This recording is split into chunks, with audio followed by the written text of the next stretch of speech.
UP के पूर्व मुख्यमंत्री और समाजवादी पार्टी सुप्रीमो अखिलेश यादव आज बंगाल में राजनीतिक मंच पर मौजूद रहेंगे। हर साल की तरह इस साल भी 21 जुलाई को धर्मतला में तृणमूल कांग्रेस पार्टी की ओर से शहीद दिवस का आयोजन किया गया है। सोशल मीडिया पर पोस्ट कर तृणमूल नेता कुणाल घोष ने कहा कि सपा सुप्रीमो मंच पर मौजूद रहने वाले हैं। इसके अलावा राज्य की सत्ताधारी पार्टी के सूत्रों के मुताबिक इस दौरान शिवसेना यूबीटी के प्रतिनिधि भी शामिल हो सकते हैं। दरअसल तृणमूल सुप्रीमो ममता बनर्जी के रिश्ते अखिलेश यादव से हमेशा ही अच्छे रहे हैं। उन्होंने उत्तर प्रदेश में विधानसभा चुनाव के दौरान अखिलेश यादव के लिए प्रचार भी किया था। वहीं हालिया संपन्न लोकसभा चुनावों में अखिलेश ने उत्तर प्रदेश की भदोई सीट तृणमूल प्रत्याशी के लिए छोड़ी थी।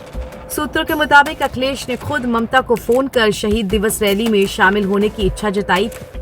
अखिलेश मंच से INDIA अलायंस के लिए कोई बड़ा संदेश जारी कर सकते हैं।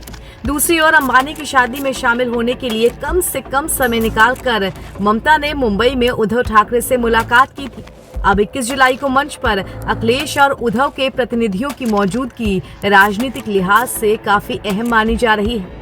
लोकसभा चुनाव के नतीजे घोषित होने के बाद इंडिया गठबंधन की दिल्ली में बैठक हुई। अभिषेक बैनर्जी वहां मौजूद थे।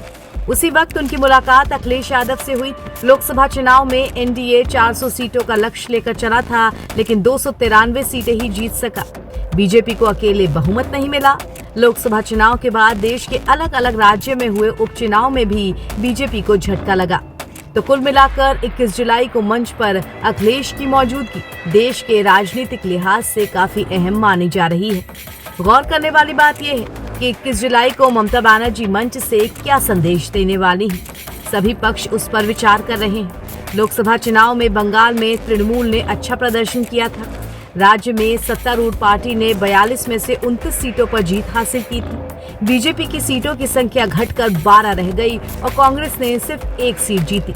इसके अलावा बंगाल में 4 विधानसभा सीटों के उपचुनाव में भी राज्य की सत्ताधारी पार्टी ने जीत हासिल की है। सियासी विश्लेषकों का कहना है कि ममता अब की बार पार्टी के नेता और कार्यकर्ताओं को लोकसभा और विधानसभा उपचुनाव में मिली जबरदस्त सफलता को 2026 के विधानसभा चुनाव में दोहराने का मंत्र देंगी। राष्ट्रीय राजनीति को लेकर उनके रुख पर भी सबकी नजरें गड़ी हुई हैं। वहीं ममता बनर्जी ने कहा है कि वो इस जीत को 21 जुलाई को बंगाल की जनता को समर्पित कर देंगी। अब लोकसभा चुनाव में बंगाल में अकेले लड़ने का फैसला करने के बावजूद तृणमूल अभी तक राष्ट्रीय स्तर पर इंडियन अलायंस के साथ है। पार्टी सुप्रीमो ममता बनर्जी कई बार संदेश दे चुकी हैं। पश्चिम बंगाल की मुख्यमंत्री ममता बनर्जी हर साल शहीद दिवस मनाती हैं। इस दिन ममता बनर्जी अपनी आगामी रणनीति का भी खुलासा करती हैं। तो देखना होगा कि अखिलेश यादव की मौजूदगी में होने वाली इस रैली में ममता क्या क्या ऐलान करती हैं। NBT ऑनलाइन की रिपोर्ट।